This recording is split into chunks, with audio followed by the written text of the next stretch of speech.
these governments can use technology to push you down, to keep you silent, to create fear, but you can also use technology to fight back.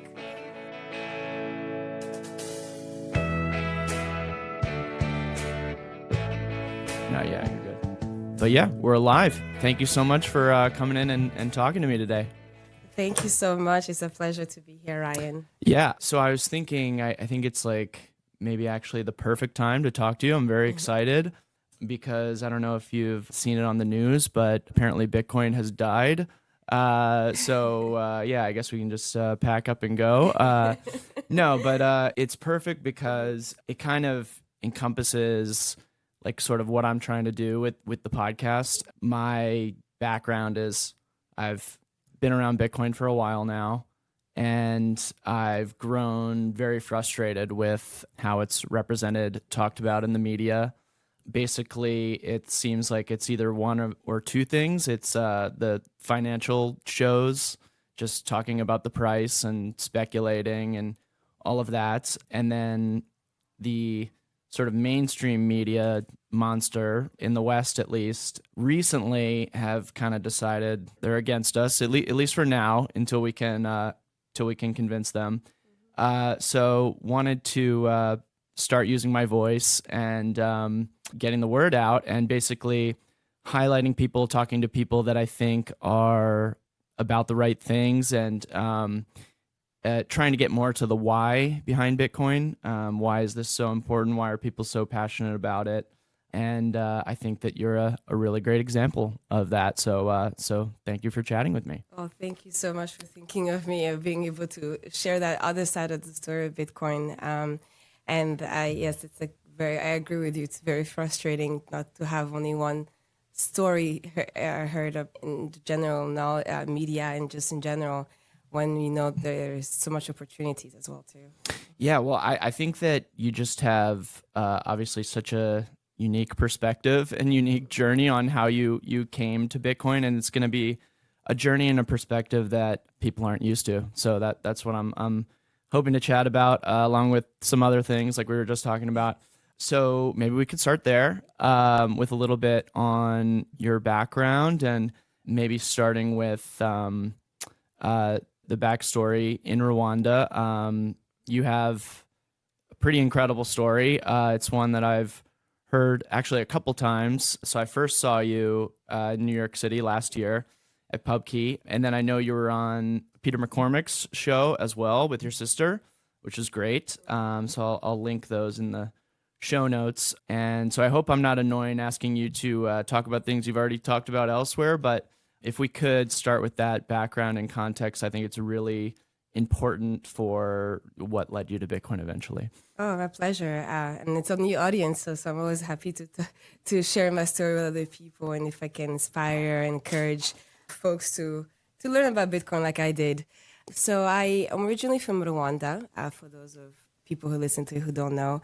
And Rwanda is a small country in East Africa next to the big DRC, where many people probably have heard of minerals and big treaty being signed. But also it's been known, sadly, for a genocide that happened in 1994.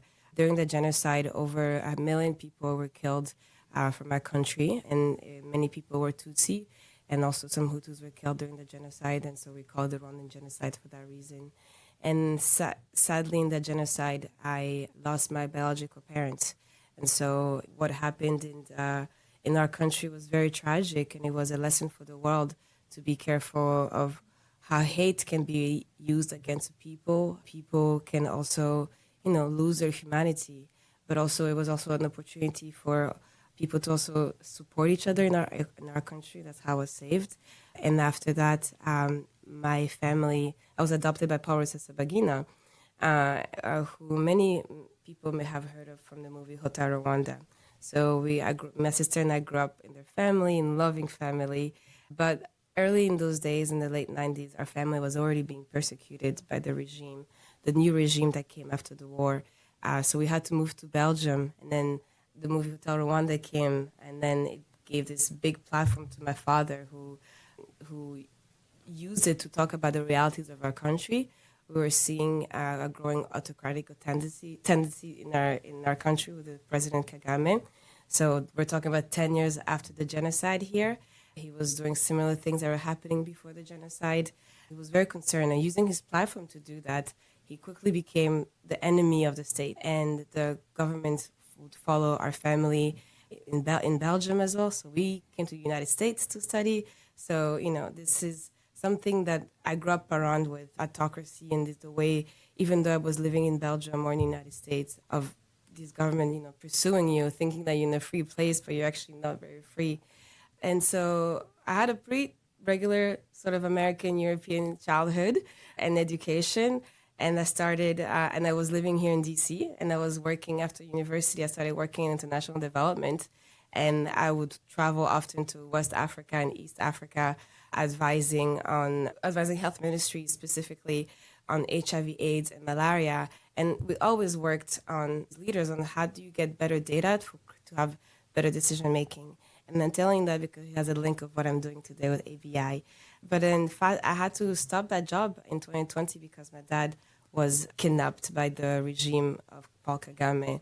And one morning, it was August 31st, I woke up with my sister, and we saw our father being, accused of terrorism, and our whole lives changed then. Yeah. Wow. Yeah. That's a lot happened. Yeah. If we could go back for a second, because many people will have seen the movie and know the story, but just very quickly, how did this situation in Rwanda come about in 1994? So I'm not going to give you a history Yeah, course yeah. to everybody, but, this stems for a long history, first of all, with colonialism. And so many countries in Africa were colonized by European powers. Our country were under Belgian rule.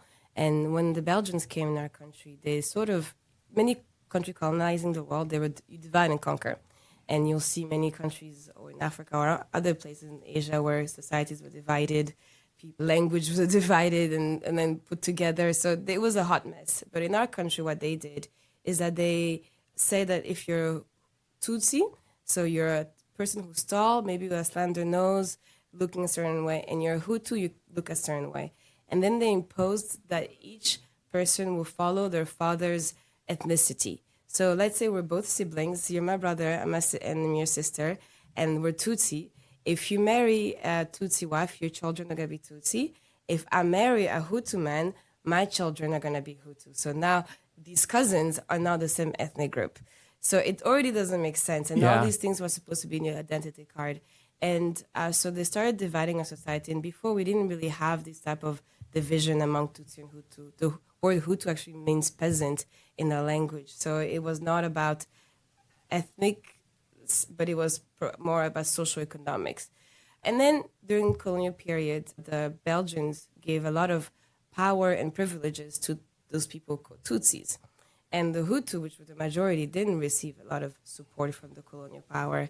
So when we received independence, the Hutus turned back and they get power. Belgians took the side of the Hutu. And so that was the first round of exile of many Tutsi who left their country in 1959. It's important because over the next 30 years or 40 years, Tutsi were being discriminated in the country, often as a scapegoat to problems that the countries were facing. It was a financial decline. There's a lot of austerities coming from the World Bank and IMF, and it was just a difficult time period. And over those 30 years of this regime in power, we came to a place where people were hungry and people wanted change.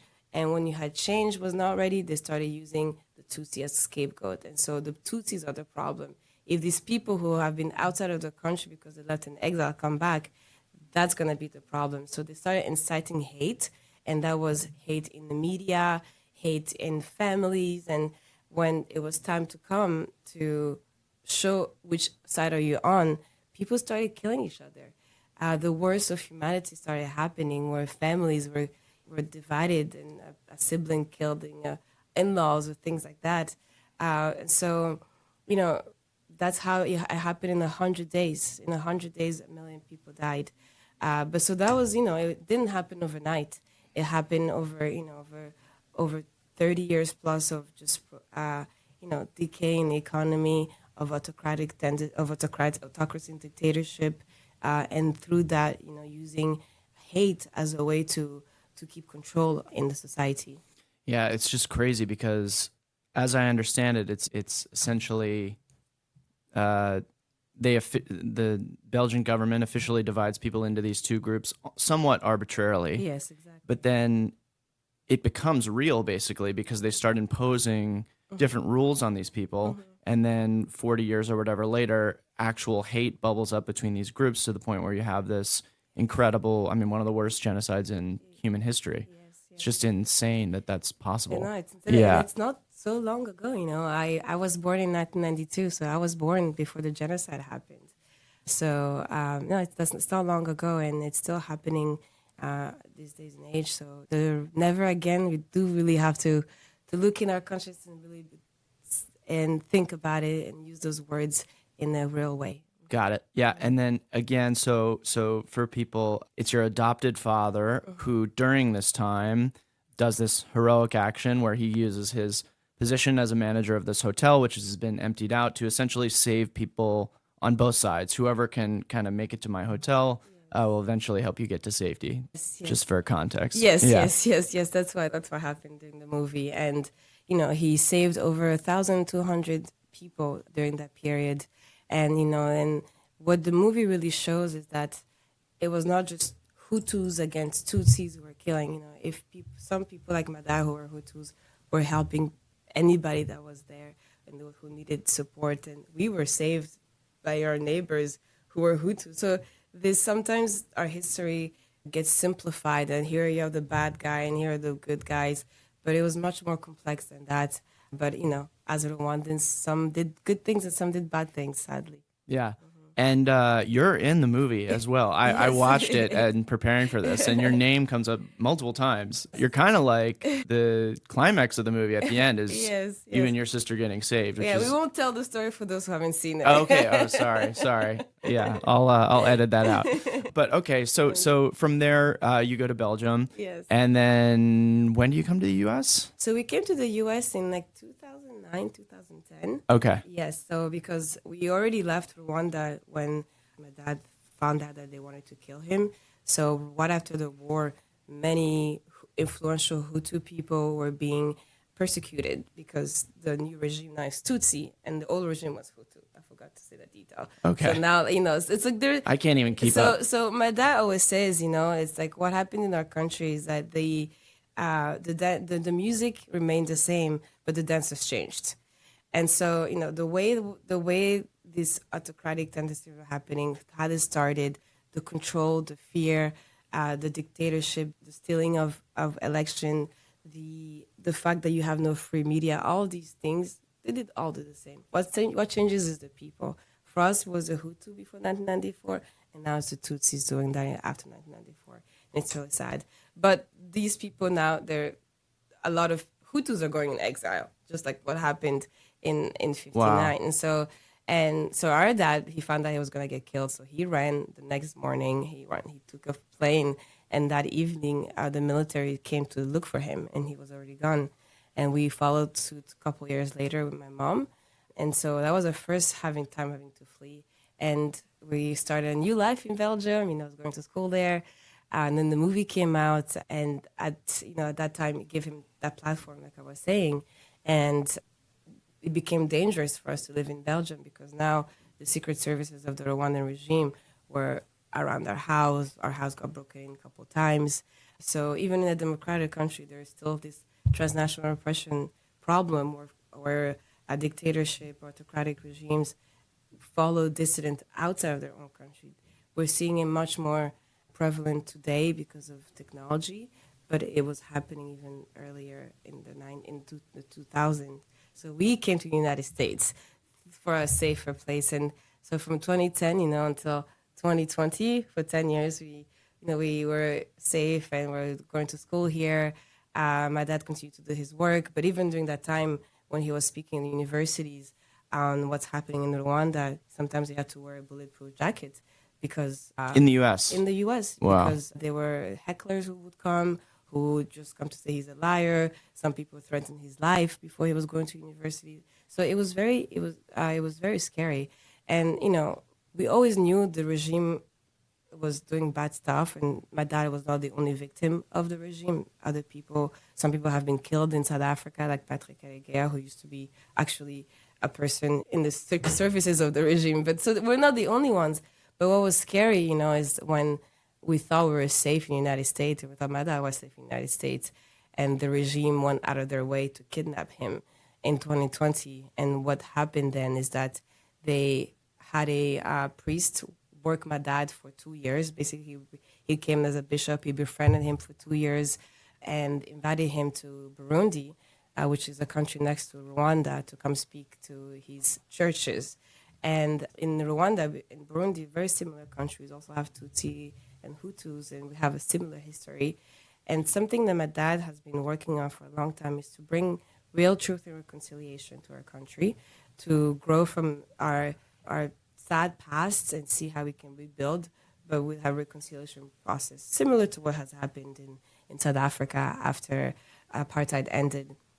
And so, he wanted to go speak about this topic, and then he thought he was going to Burundi, and the flight that brought him from Dubai to Burundi actually brought him to Rwanda, a place where he hadn't been for 20 plus years.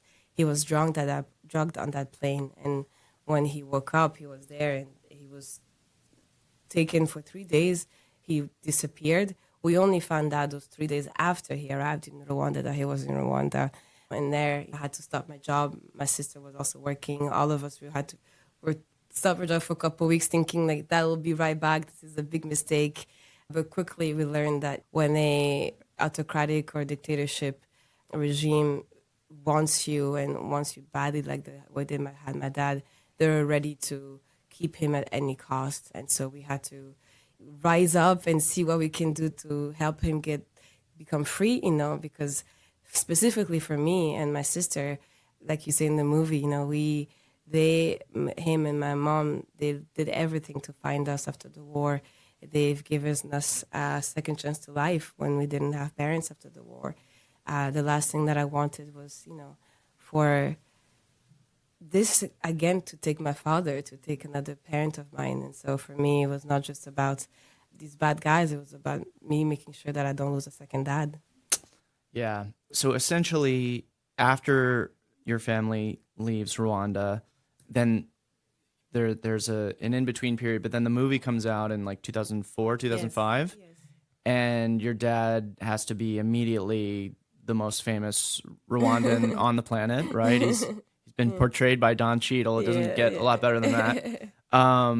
And he decided to use this platform, this fame, to essentially speak the truth about what happened and what was still happening in the country. And so that essentially makes him enemy number one, and put you guys, frankly, in a lot of danger because the current regime has a lot of power. Yes. And so you find out that he's been captured, basically, and you're at this point living a normal life. You're working a normal job. You have this career that you're setting out to do, and you have to essentially stop everything. What happens from there? Well, what happens from there was two and a half, almost 3 years of a roller coaster that we thankfully ended with the release of my father after 969 days. But what started for us in those early days, at first we didn't know how to communicate What do you with do? him. What do you do? How to communicate with him? Thankfully, we have a big family. It's not just me and my sister that some of you have seen. I have two brothers and two other sisters. My mom was there. So as a family, we just decided to work together and do everything we could do in our means, in our ways to bring that back home. We had a wonderful team of lawyers who were helping us. We tried to advocate in any place that would open the door for us, whether it was the U.S. Congress, the State Department, the EU, in Belgium, in the UK. We would speak to any reporters who would speak to us. We would do call emails to people, to NGOs, to see if they can help raise our voice. Because one thing that's important to know is when somebody is a political prisoner, you have to talk about them. You become their voice. And we had to become our dad's voice in the place where for the first 11 months, he was in solitary confinement. He could not go outside. There was just a small little box of this light. We had to fight really hard to access some of his basic rights of being able to speak to his family. And that was with the support of the US government. But the US government would not have been able to encourage to do it without seeing that people were supporting us as well too. So it was a whole collective of people and organizations and folks who thought that, who could see the injustice that my father was living, that all together, we push buttons and buttons until, something works out. But one of the main milestones for us was getting my dad designated as a wrongful detainee at the State Department. So some people may have heard of Bernie Griner, Paul Whelan, and many other people and people who were also taken by the Maduro regime. So this office of the State Department really helps family who are in this situation, and I'm really thankful for that team. We were doing everything we could, and small family, we didn't have a lot of money to be able to do this. We're fighting this government that had unlimited resources. And when we went to the Oslo Freedom Forum in 2022, we were going to speak again about this issue, trying to get to the biggest platform where we can. And we arrived there, and there was this. First of all, that was the first time I saw Bitcoin at a human rights conference. I was very confused, but I was like, okay, I'm not even going to ask myself questions for this. We got a mission, get that back home. And at that same conference, we did a forensic test of our phones. The Citizen Lab team, sometimes they check phones for human rights defender and look at spyware that some governments sometimes can put on the phones and other surveillance tool. And weirdly, we found out that my sister and another member of my family had Pegasus on their phone. And that was another major turning point in our advocacy, because we thought they already had that. They have everything, we're just these small guys trying to get him back. And here, on top of that, they also are surveilling us digitally in having a head start to everything that we're doing, access to our conversations, our meetings with ministers, with people in the government. And, it was really scary. But at the same time, it opened many doors as well, because my sister testified in Congress in the front of the Chambers on Intelligence Committee, and that got the U.S. Congress to start thinking a little bit more about NSO and some of these companies that use surveillance systems, again, activists and regular citizens. But then people in the freedom technology started supporting us as well too. But I'll stop here if you have these. Yeah, well, questions. no, I was just gonna say. So I am a person that loves conspiracy theories, and I spend way too much time listening to podcasts about the CIA and things like this. So I know what Pegasus is, Yeah. but what is Pegasus, and what happened after you found out it was on your sister's phone? So we couldn't believe it at first. Yeah. When we went to check this, it was more of like, we have some free time and let's just go there since they're there. We couldn't believe that the government would do that. So Pegasus is a spyware. I don't know if it still exists, but it was developed by a company called NSO, which is an Israeli surveillance company. They also make other tools. And this surveillance spyware is supposed to be meant to be used by governments. So only governments are allowed to purchase that spyware. And that spyware was supposed to be focused on terrorism. But many governments were using it to spy sometimes on each other, or what autocratic countries use it a lot for was to spy on opposition, on civil society, on media. But in Europe and the United States, it was also still happening. And some governments were spying on each other. And something that was very important that listeners need to know is that NSO had an MOU with the UK and the United States that made it more difficult for those numbers to be targeted. But my sister is a US citizen, and so they used her Belgian phone to target her, but it also got on her iCloud, so they had access to everything. But these companies, they are not good companies, but they also work with democratic countries as much as they work with autocratic countries. And we really need to do a better job here in our free countries to change that, to make sure that our governments are protecting us and not using this system to spy on us. Yeah, it's insane because this is basically like the most powerful spyware that exists that I think can even turn on your camera and look at Yes, you if it's so installed. it can turn on your camera without you knowing. It can take recordings without you knowing. So basically, it's as if you have your phone and they have your phone in their hands across the world. So they can see everything that you do. So you could have, you could be using WhatsApp or Signal or, any kind of encrypted tools. That doesn't mean anything because they can still see everything that's on your phone. And so through the forensics, we were able to see that they were turned on the spyware to listen to some of conversations that we had because they knew our calendars. So they knew when we were meeting with a specific minister. They knew when we were meeting with a specific team from the State Department and could decide if they wanted to turn on and off those meetings. And we saw which one they selected, which one they did not select.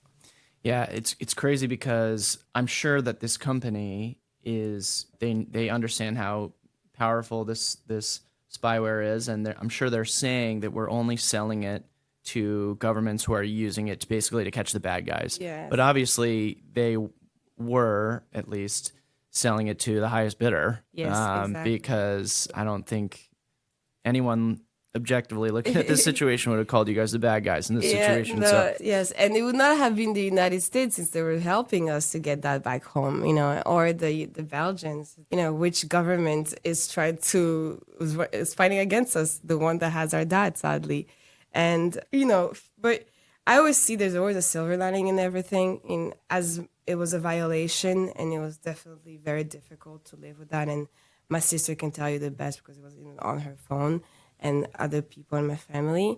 But having that incident opened our world to a different world, and where we learned that these governments can use technology to push you down, to keep you silent, to create fear, but you can also use technology to fight back. And technology can also even out the playing field. They have unlimited resources, but I may not have a little bit, but I can find ways to also protect myself with the technology that's there, And for us, it started with the technology available to find spyware. That's one way to start protecting yourself. And then from there on, we started learning about we're already using Signal, but we learned about different communication tools. We learned about Noster, and that's also I started learning more about Bitcoin because I was learning more, and many people in these communities just wanted to help, and even the Bitcoiners wanted to help. I'm like, what do you care about this? But because people believe in one common principle, and the principle that you should be safe, whether it's a digital or not a digital world, and people believe in the freedom, same freedom values that we also believe to bring to our country. So there was a lot of connections there, and they really helped us, and really we got to speak to a different audience again in a time that we needed as many people as we can to hear about our dad, and those people to use their contact and what they can do to help us. And for me, Bitcoin resonated specifically because the allegations against my dad were terrorism. And he was accused of being a masterminding, financiering, like everything you can think about terrorism. And terrorism is a very scary word, specifically in the world of money. And people don't want to be associated to somebody who's been accused of terrorism, or even folks who wanted to help our legal defense fund. It was expensive to keep the lawyers. Specifically, most lawyers were pro bono, but the ones in Rwanda who were risking their lives to go see my dad once they were able to have access, we had to find a way to pay them. And people were afraid to donate to our legal defense fund, which actually, before I go there, it took us almost 4 months to open a bank account for a legal defense fund because of the allegations that were on my dad. And the way we're able to do that, it was because somebody knew somebody of a small bank in this small town in Illinois who knew the case and who was willing to take the risk to open the bank account for us. But if we didn't have that contact, it was going to be really tough. And so where do you even start if you don't have the means to lead your campaign, if you don't have the means to pay for the lawyers who are going to defend you? But we're very lucky But when I started learning about Bitcoin, I was like, wow, if I had known about this, we would have like saved so much time and worrying and pain when we could have opened a wallet in a way that, and people could have supported us in that way. People were scared. Once we got the fund open, people were scared to actually send us donations because they didn't want their name to be traced. They didn't want their names to be, that the regime would find them. And I'm not talking about people who are in Rwanda. I'm also talking about people who are in Belgium, in the United States. So the way we got the most donations for our campaign and our work was through envelopes that were coming to our home. Wow. And that is just because of the level of fear that lives in our community, of their surveillance. And on top of that, when they know that we have Pegasus, oh, even Yeah. friends of mine didn't want to talk Yeah. to me anymore because they were afraid. And so it keeps you isolated. But for me, when I was hearing about Bitcoin, those issues like, wait, what? This could be helpful. And then I had met through our advocacy folks who've been completely debanked after they were freed from being political prisoners, and that was the way for the government to keep them repressed and in a position of weakness. And I'm an orphan of war. Many people from Rwanda left to the Congo after the war and in exile. Many of these people don't have papers, don't have documentation. So how do you sustain a life for a long time when you can't open a bank account, specifically now that maybe 10, 15 years it was easier? Most of these places are still cash economies mostly, but the more we grow, the more the years are around, the more we are becoming more digital. Bank accounts are more important, and not all these people are excluded from the financial system. These people who've been displaced, who fled war. And so I was just hearing Bitcoin. I was like, wait, wow, like this thing can actually help the folks that I work with and the folks who are in my situation. So when my dad was freed in March 2023, I started dedicating more of my time in understanding this Bitcoin thing. So you go to Oslo, where they do the Oslo Freedom Forum put on by the Human Rights Foundation. You see these Bitcoin people. And how long after that is your dad freed? So basically, you see them there and sort of the ideas put in your head, but you're still working on by far the more important situation. Yes. And then after he's freed, you're thinking about, I guess, what to do next. And you've seen this world, and now you're going to participate in it. Yes, so sort of happened like that. I mean, even when he was freed almost a year after, a little bit before a year after the Oslo Freedom Forum. But in that time, that's when a lot of these people in the freedom take space started helping us. And so I was learning a little bit more about Bitcoin, but I wasn't paying attention, like you said. And when he was freed, I continued, and I was working for a public affair firm then, actually doing a lot of advocacy, human rights advocacy, and working with also political prisoners.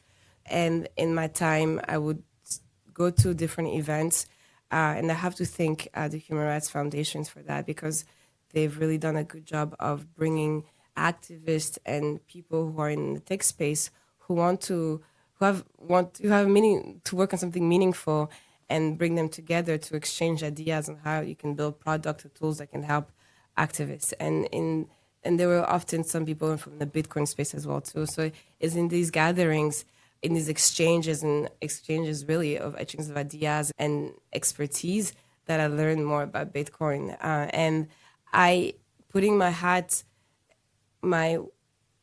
communications out, where I'm in this space where I'm now working on a daily basis, almost pitching stories to reporters on specific issues that I care about or that I'm working on for my clients.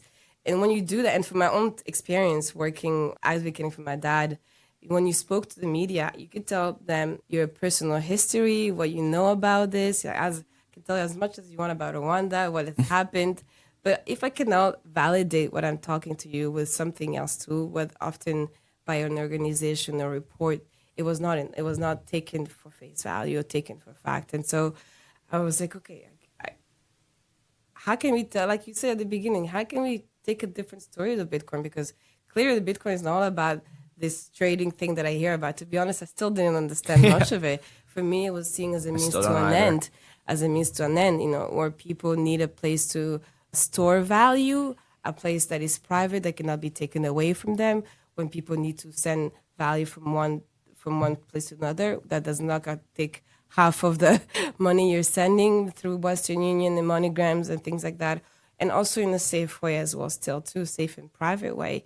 And that was just super big. And I think that's just in the human rights space, but you even go beyond. And this is my international development hat, which we used to do before. We're talking about economic development and changes in these countries, in places where money is being devalued regularly, like in Nigeria or in Zimbabwe, in other places around the continent. That affects people's life, affects people's savings, and their ability to really grow and have that growth that we talk about, and be independent and be free and to be able to have the same choices that we can have here. But if you don't have that financial freedom and resilience, you can't do that. And so I was just seeing a lot of use cases where the system that we've seen was not working, at least, or I'm seeing like I knew something was off, but I didn't know how you could fix that. And this is again where Bitcoin was making sense. And so I'm having like my development hat on, I'm looking at my human rights hat on, and like, how do we bring this out there? And I would in these gatherings, I asked like, where is this? Is there a place where I can find all these stories, specifically in Africa, where I can just, hey, look at this website and go learn more about this circular economy that I'm talking to you about? And there wasn't. And because right now, actually, even though we are seeing growth in Bitcoin adoption on the continent, there's not enough, a lot of empirical data on that. There isn't that story. There's assumptions as to what is happening because we know a lot of movement is happening, but we don't have the data really, to the evidence.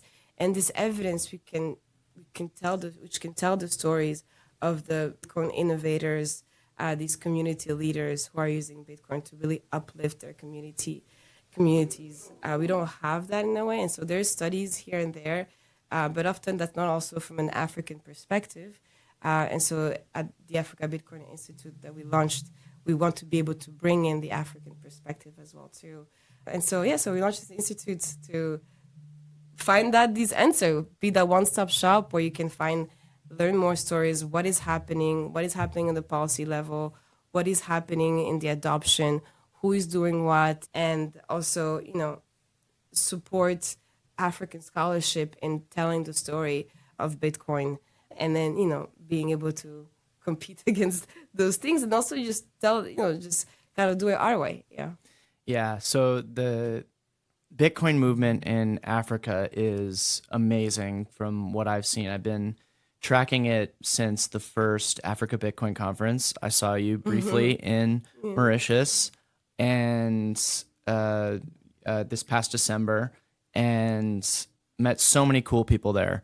Like every single person that I met or talked to was working on something. They're building a wallet. They're building a circular economy where they're from. I don't think I talked to one person about the price. Like it was all just like we're doing things. Yeah. And there's this very very cool hardcore energy. Like for me, the ABC conference and Oslo Freedom Forum, which I haven't been to, those are the two like bucket list ones for me because they have the most of this, kind of why Bitcoin energy. So what you're saying is there's a lot going on, but there's not a lot of tracking of this. There's not a lot of places to find data that can help people understand what's going on, put together reports, policy ideas, ways that people kind of big picture can think about what's going on with Bitcoin there. Exactly. And so that's really why I was like, okay, maybe I can put my past and my different skills into something that I could give back to this community that really supported us as well during our campaign. And, I think something when I'm a Bitcoiner now that I work I've launched the Africa Bitcoin Institute. You're a Bitcoiner. I'm a Bitcoiner. But, when you go back to Satoshi, he created Bitcoin to be a peer-to-peer transaction, a peer-to-peer monetary system for transaction. And that transaction aspect has been completely lost here in the West. And And it's being used specifically in Africa and other places around the world as well too. But in Africa, because there's a lot of problems with our political economic history, it goes way from the colonial time. I gave you the aspect of what happened in Rwanda, but there's also an economic story, and that happen in many countries. And the fact today that in Africa, over two-thirds of countries are autocratic leaning, and one way for autocracy to keep control is to control the economy. When the economy is good and people become more free, and so there's direct links here. And so in Africa, you're seeing this because it's a need. People are using it because it's a need, and they want to develop and to create because it's solving specific solution. I'm sure solutions that can be also solved here, but here you're coming in from a different perspective, and but at the same time too, I think it's really exciting because I just saw like that was a couple months ago. I think Square launched the ability to be able to pay Bitcoin on their platform with Bitcoin on their platform. Slowly, it's starting, and people I was seeing on X how in Las Vegas, more businesses are thinking of accepting Bitcoin because it's taking less money on some of the additional money they have to pay through the visa systems and others. So people are starting to think about it as an added value to their day-to-day transactions. But it's slow because you don't necessarily need it here. I mean, Exactly. as much as, we can complain a lot about the United States, but the dollar is still a powerful currency. We still are able to buy wherever we want, whenever we want around the world usually, which is something that most people are not able to do. Yeah, I was getting in some arguments on Twitter about this recently because whenever the price goes down like this, kind of all the sort of haters come out, and there's sort of this message going around because people don't know what's going on in other parts of the world in many cases, but saying that Bitcoin has sort of failed as a transactional currency. It's only this digital gold thing, and what I was saying when I would get into these arguments is that money is sort of a combination of all of these things. So Bitcoin will be a store of value for people. And if you're in the West and you have the dollar as, it's still a fiat currency, but it's an extremely strong one. If you have that, then maybe you look at Bitcoin more as your store of value.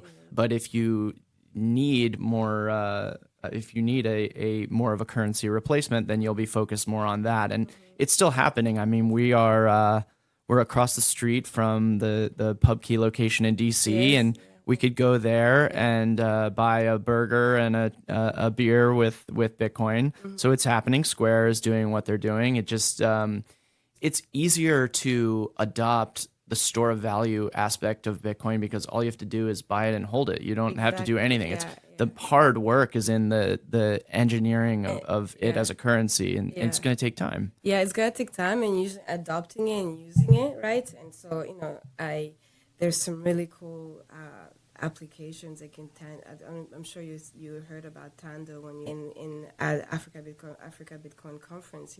Tando's an application in Kenya where you can pay directly and it goes into the Kenyan shillings, and the merchant will never see that you pay them in Bitcoin.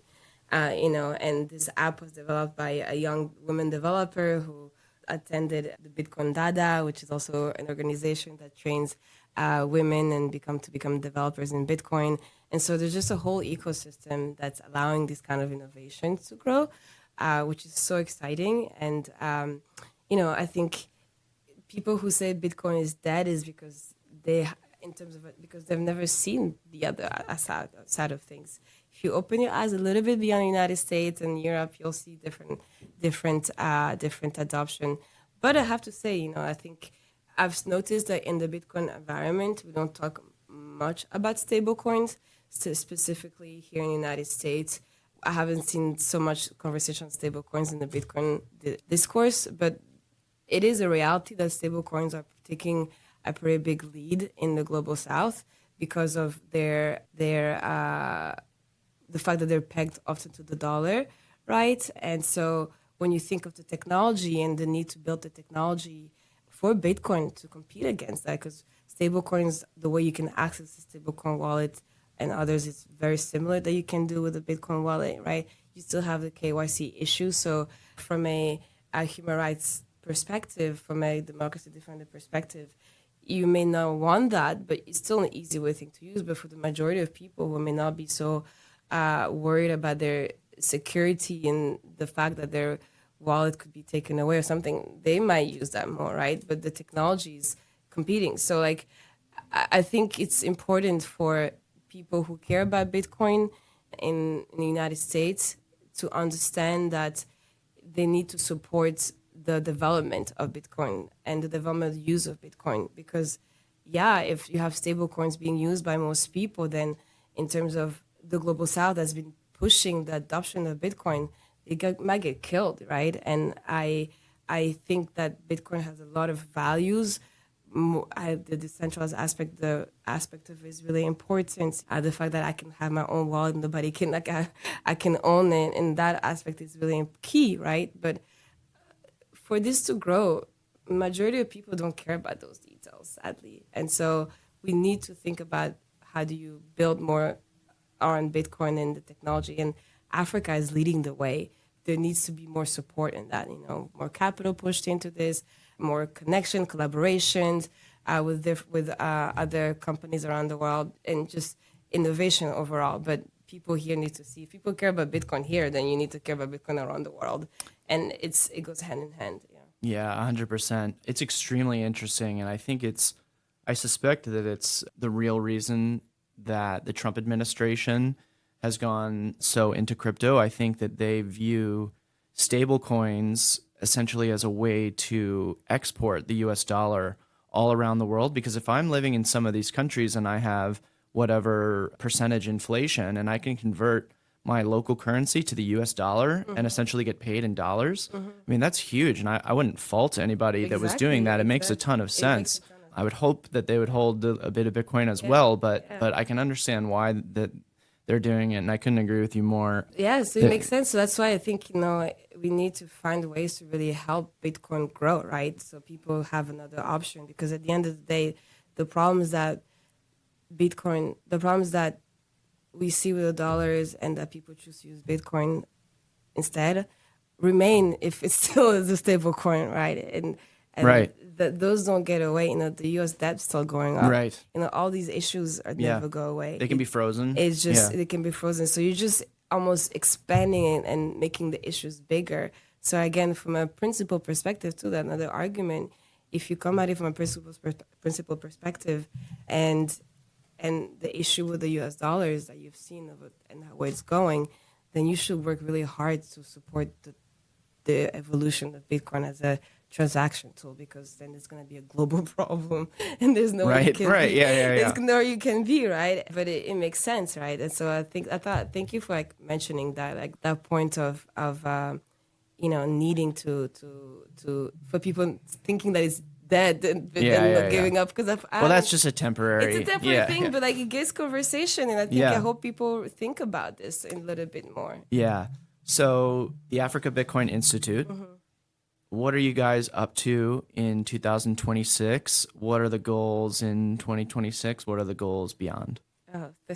Sorry, kind of big one. I appreciate it. So Africa Bitcoin, so like I said, we launched this actually, I didn't say earlier, but we launched it last spring. So we're still in our initial year. And so we're working on some exciting projects as we're starting. We're working right now on a study looking at Bitcoin and intra-trade in Africa, how Bitcoin can support as a parallel for trade. The African Union is working on improving trade within the continent. And so we're already doing studies on that we will present. We actually are planning to present to different policymakers. We're also doing different research on specifically women and Bitcoin as well, and different financial applications looking at the Kenya specifically. And we're also doing a lot of gathering interviews of Bitcoiners around the continent to really understand what they're working on, get their stories, and see where we see connections. And so, for instance, we're taking kind of lessons learned from one country that we're publishing to make sure that other people in different countries are catching. And we're doing partnerships as well. So we are part of the MIT Digital Currency Initiative. and we're building a mapping of all studies related to Bitcoin around the world, specifically on the global south, to improve collaboration on the research aspect of Bitcoin, to go beyond the technical aspect, which is often computer science, but to look more at the social science aspect of Bitcoin. But as an institute, we really want to put our goal, our hope is that, now and within the next year, people, if they want to do research, want to publish research on some Bitcoin topic, that they can come to us, that anybody who wants to learn about Bitcoin from in a kind of more academic perspective and think tank perspective can come to our website, and we want to collab. We're a convener, and we're creating opportunities for others, but we also really want to be the place where people can find reliable sources on Bitcoin adoption on the continent through our large network of organizations that we've built. Yeah, there's so many different aspects to it. I spent some time on your guys' website. One of the fascinating ones is on the mining side and using stranded energy to mine Bitcoin in different locations. Like the company Gridless is incredible to me. It's Eric, right? Yes. He also did an in-person PubKey chat. It was just kind of like mind-blowing. Just like showing different pictures of the different locations, and then in some cases using some of the stranded energy to actually supply energy to local towns is kind of amazing. No, it's really amazing. Yeah. So we're also looking at mining actually, and so when I started ABI, I'm really thankful for having an amazing board that's supporting me in this mission, and Eric Hirschman is among these people. Okay. And which is really what's really neat with our board. It kind of brings different perspective of the Bitcoin ecosystem around the continent. So Eric, brings the mining perspective, but as well the business leader perspective on the continent. We also have Ojoma Ochai, who is on the board of Bitchat, which is for developers, kind of training developers on Bitcoin. And she leads the CC Hub in Nigeria, but she brings in a very kind of innovation side of things around Bitcoin. What should we care about? What should we look at when we're doing research? And then we also have Femi Longe, who is with the Human Rights Foundation and is their Bitcoin development lead. They give grants. I think they give over $1 million of grants every quarter to $1 million worth of grants every quarter to different Bitcoin projects. And he has a good perspective of the funding and what type of projects are happening on the continent. And lastly, we have Farida Nabarema, who started the Africa Bitcoin Conference, who brings the civil society and the human rights perspective. And so having those 4 people on the board really helps us kind of think of different direction to go as an organization, but also build through their network and kind of build, as a new organization, kind of build and put our name out there, so people can really rely on us to help them do research and look at their impact in their community and bring that data, that story out that people can see around the world. Yeah, I'm a big fan, and I think you guys are going to have a lot of success. I was thinking when I was there and kind of looking at all of this, if I think back to, 2020, the idea that major American politicians were going to be involved in Bitcoin was like an insane idea. Yeah. But flash forward 4 years later at the Bitcoin conference in Nashville, the headline speaker was Donald Trump. And whatever you think of Trump, he was at the time one of the 2 presidential candidates, former president, current president. And that happened very, very quickly. So I wouldn't be surprised if the same thing happens here, where like at the Africa Bitcoin conference in 2 years or something, it's leaders from different countries, and it's people starting to have serious conversations about integrations, about strategic reserves, about all that sort of stuff. I mean, I think, yes, regardless of what you think of Trump, he really, it's forced the United States, as him being president, it's forced the United States to look at the space of digital currency a bit more seriously. I mean, the growth is happening, and now you have more legislation, and I hope that this is something that's not going to be politicized, whether it's a right or left thing, but really it's like as we think of living in a digital world. We have AI. And so like our leaders, our legislators are forced to think about these questions, and you cannot push away these questions of how to handle digital currencies and to ensure that, innovation continues. We're also protecting consumers who are using these technologies. And in Africa, the technology is here, and we want to ensure that our leaders are also following kind of the realities of their country. We want to make sure that there's not copy paste of legislation here, legislation from Europe, from the United States, adapted just quickly for an African context. We want our leaders to use empirical evidence on Bitcoin, how Bitcoin is supporting people. Like in Nigeria, for instance, they just passed regulations classifying Bitcoin as a security. And, Oh, wow. I didn't know that. that was last year, right? Oh, wow. And so Nigeria is one of the biggest markets using Bitcoin around the world. And innovation, a lot of innovation is coming out of Nigeria. And classifying Bitcoin as a security actually makes that innovations push on the side. It doesn't brings so many more challenges. And then where I come from, always my own like it's personal selfish thing. Like the people who need it the most vulnerable, also get pushed aside from this. So and that's because of a lack of understanding of how Bitcoin is used in that specific society. And the leaders, whether they're doing this for their own greed or lack of knowledge, or there's always a reason, right? But one thing is sure is that we're not using empirical evidence on how this technology is used in helping the lives of people to make some of the legislations that we're making in our continent in different countries. And so we hope that the Africa Bitcoin Institute can be a vehicle to help these policymakers to understand better Bitcoin. And we're doing that first. The very first thing is to have the data. And it's really amazing what the Bitcoin Policy Institute has been able to do in Washington, D.C.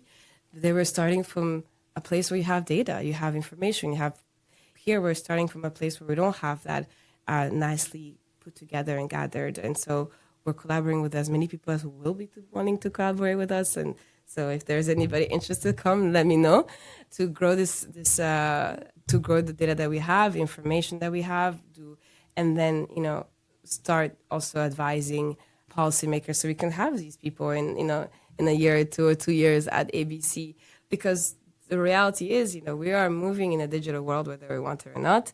It's been like this for years, but then digital money is also here. And so we need to think about how we use it and how it's regulated and in a way that doesn't hinder innovation, but I think that also still protects the consumers that are using it. And to find the balance in there is not easy, but it's not an outright ban, and it's not also an outright, like you can do whatever you want when Right. people are not protected as well too. So we need to find a better ground. And something that I think is missing so often in the Bitcoin world is, those are, I would say, more Bitcoin maximalists, but we not participate and collaborate with government if we want Bitcoin to succeed a little bit. There has to be,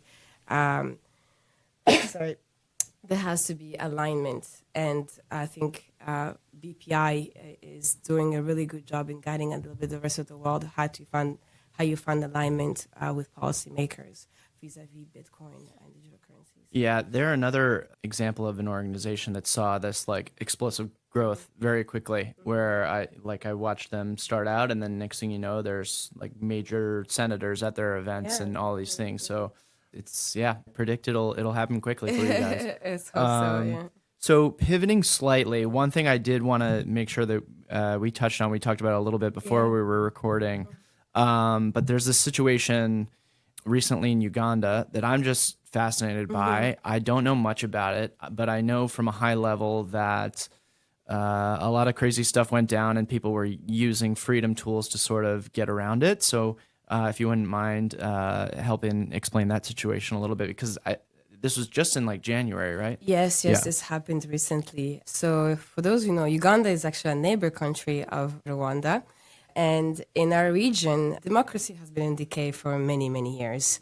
I would say most of our leaders have been in power for decades or so, except for Tanzania and Kenya. But so the elections here were very important because in Tanzania, which is a neighboring country as well, last fall the president won by 97 point something percent. In Rwanda, our president wins by 99.15%. So everybody loves him, even the opposition loves him. So this election in Uganda was very important because we're really going down this trend of continued stealing of election and of autocracy.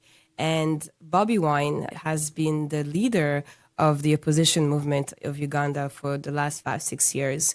He's, much younger than the current president, his name is Museveni, who's been president for over 40 years now.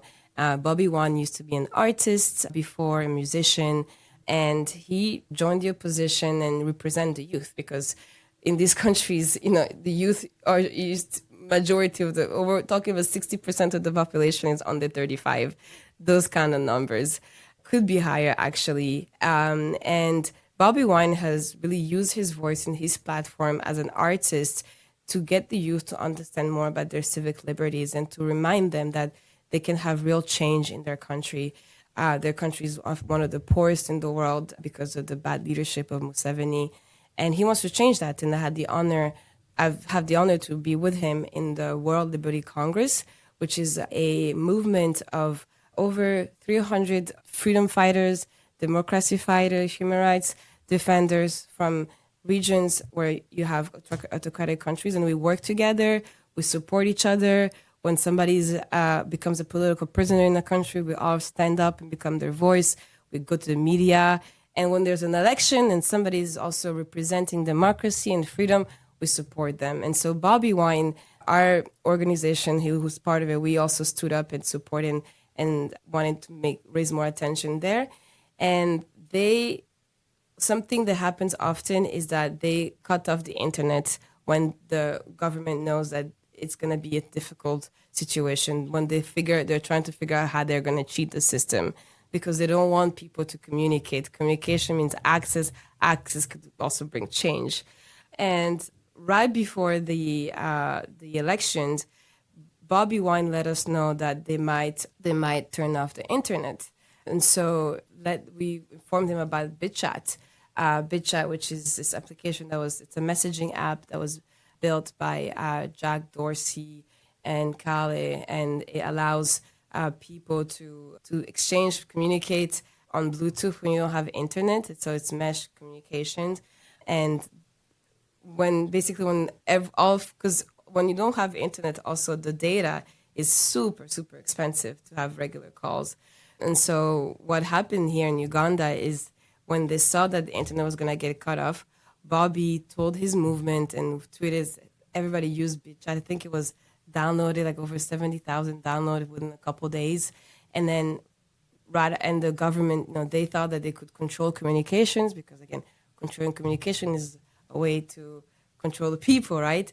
And they were unable to say, actually, we can also delete, stop Bitchat, but you cannot do that because once you have it, and you can text people.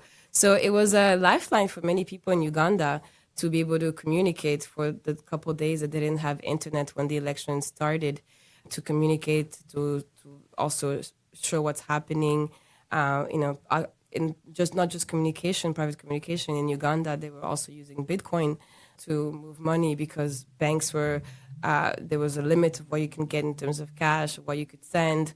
And again, why do you limit flow of money during an election? Is because you don't want people to rise up and to unite and to build something. And so if you're building communication, stopping communication, stopping the flow of money, you're doing everything to control the government. And after, you would one ask themselves, why do you have to do that? If things were so good, then you wouldn't have to do that. But these dictatorship, they have to do this because that is the only way they can remain in control. Us on the other side, we continue to fight. And Bobby's been such a warrior because he has been underrun since the election. The government, actually the son of the president, who's the leader of the military, has said that he wants to assassinate him.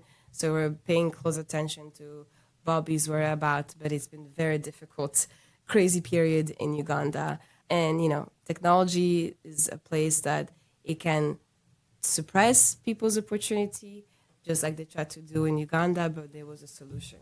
And it evened out the playing field. It wasn't easy, but, they had Bitchat, they had Bitcoin, they had other forms of way to fight back when they were trying to push them down. Yeah, I mean, this is like the stuff that gives me hope, because the future, like you said, we have technology coming and it's here, AI, that is pretty scary in terms of if people in leadership positions have that technology, the way that they can track you, spy on you is pretty terrifying. At the same time, we have this rise of freedom technology, and that's just a crazy example of it working because I think I remember seeing on Twitter, like Cali BTC posting that Bitchat, which is, as I understand, built on top of Nostr, or it's Nostr related in some way, which is why it can't be stopped essentially. I think it became like the number one downloaded app in Uganda temporarily. Yes, Is that right? it was. Yeah. It was. And in Iran as well, too. So in Iran, Oh, wow. they also shut down the internet, but Yeah. that started being this. The second internet was open, they've been downloading as it goes because you don't know when it's going to get shut down again. Bitchat was huge in the protests in Nepal that changed the regime last year, and it was also big in Madagascar. There was a lot of protests and there was a regime change, and often it was led by the youth. These are Gen Z protests that are leading to regime changes in place that have been autocratic for decades. And when the government's starting seeing that they are losing control, the first thing that they want to do is what? Shut the internet. And by the time they get to that, Gen Zs have already figured out the way around. And Bitchat has just been an amazing tool, a vehicle for that. Yeah, it's like this never-ending battle between like they try to stop us here, but then we come out over there. Exactly. That's why I say technology, freedom technology, do elevate the playing field. It's not as easy. Yes, these governments have unlimited resource and they're probably building things that our brains will never even think about that can be possible. But with what is in front of us, with the technology that's in front of us, there's ways to fight back. And we see that in Nepal. We've seen that in Madagascar. We've seen that in Venezuela. In Uganda, people are also doing whatever they can. In Kenya, Gen Z is moving in Nigeria, during the Tsar protests, there was police brutality. That was in 2020. People were using Bitcoin to help each other. And so it's really exciting to see what's possible. But for that, I think first we need to tell the story better. We need to make sure we shout to the world that there's another story of the use of Bitcoin, of these freedom technologies.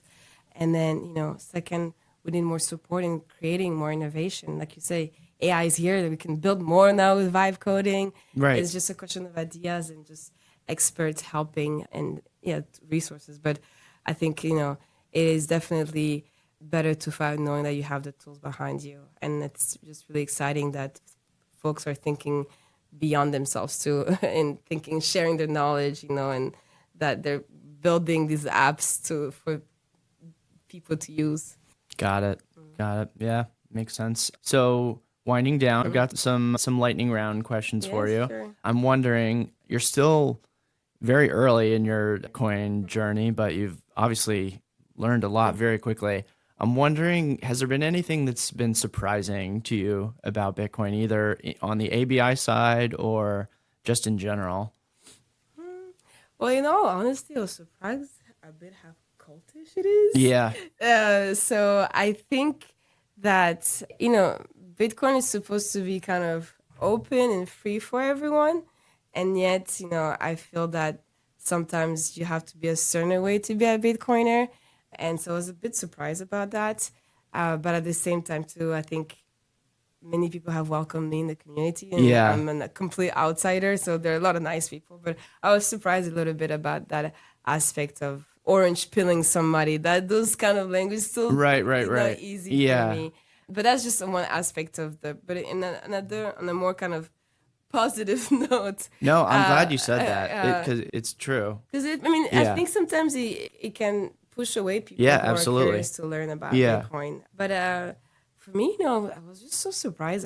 I didn't realize to the extent to which people are building the technology. Right now, you have Bitchat that we're talking about. You can also send money as in Bitcoin, yeah. Hmm. But that's you had other applications like Manchakura, in based out of South Africa.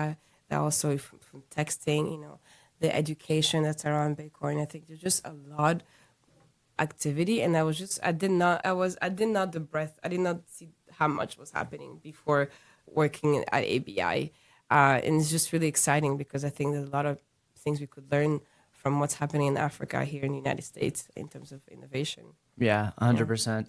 Yeah, no, it's there's this idea out there that like if you're a Bitcoiner, you need to like eat steak and like own a Yeah. gun and like be a libertarian Yeah, and all of exactly. these things. But really, I mean, yeah, some of that is just like Twitter people. Yeah, yeah. Some of it, I think, is a lot of people in Bitcoin, like they've kind of been pushed down or like told you're crazy for a while, so Mm-hmm. it's almost like they like came together as like an immune response or Mm-hmm. something Mm-hmm. because everyone's told them they were wrong for so Yeah. long that I they've mean, like Bitcoin is dead here, right, right? yeah, exactly, so it's like they banded together and Yeah, created this yeah, like identity, but yeah. the truth is like yeah, especially on the building side, like if you're writing code, like nobody cares who you are, like you or you have these like good ideas, nobody cares, like that's the whole point, is that the Bitcoin network, if you're using it, it looks at you the exact same way no matter who you are, like And